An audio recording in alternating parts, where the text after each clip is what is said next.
there are certain people who, even though they haven't committed a murder, might deserve the death penalty or a very long time in prison. Here's two. Robert Ussery, 54 years old, who founded one of these fucked up conspiracy websites called, I'm not even going to mention it, and his partner, Jody Mann, 56, who is referred to as Conspiracy Granny online. These two fuckwads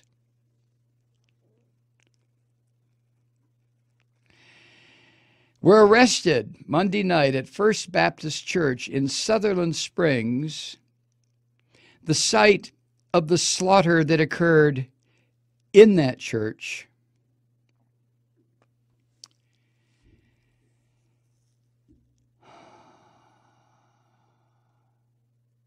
Back in November.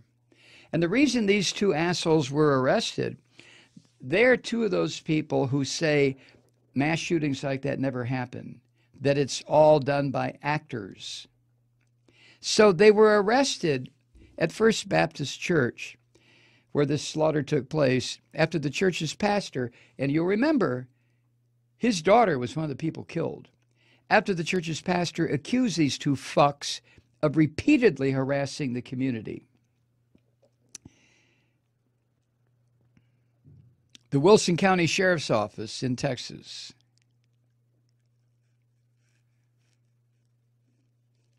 declined to provide charging information on these two assholes.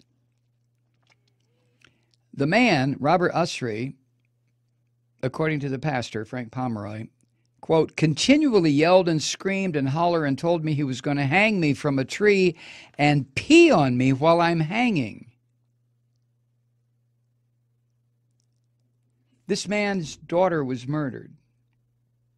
But these two right-wing fuckwads who should be sent somewhere where they're not around normal people are trying to tell this minister that his daughter, it was all an act. She didn't die. And all those other people didn't die either. These two assholes believe the church shooting was staged by accomplices of the government. But the preacher whose 14-year-old daughter was murdered knows better than these two fuckheads. See, these two really, I mean, if I were, I don't know what the law is, I don't know, blah, blah, blah. But if I were king for a day, these two people would be locked up and would never, I mean, they're in their mid-50s, fuck them. They would never get out. This is really deranged shit. The minister said that the guy here, Robert Ussery, said, quote, your daughter never even existed. Show me her birth certificate. Show me anything to say she was really here. The preacher said, quote, I just told him there was enough evidence already visible, and if he chooses not to see that, how would I know he would believe anything else? Now, see, right about that point, I probably would have reached for my concealed AR-15 and blown this motherfucker into the next dimension. You know what I'm saying? I'm sorry, but, Now, the Reverend said that Ussery, this crazy bastard, didn't recognize him at first, but once Ussery did recognize that this was the pastor where this slaughter occurred, he started yelling at him. Ussery did. Meanwhile, Rod Green, a local resident and a member of this benighted congregation, called the cops. The Reverend said he kept trying to bait us to do something dumb, kept trying to bait, the Ussery did, telling this man, he's a preacher, but he's a man, he's a father. Your daughter didn't even exist. Let me see her birth certificate. Holy fuck. When a child is murdered in a church or a school or a theater or at a rock concert or out dancing, or when a father or a mother or a cousin or a brother or a sister is murdered in a church, in a school, in a theater, at a concert, out dancing, the shock of that. I've never had anybody in my family murdered.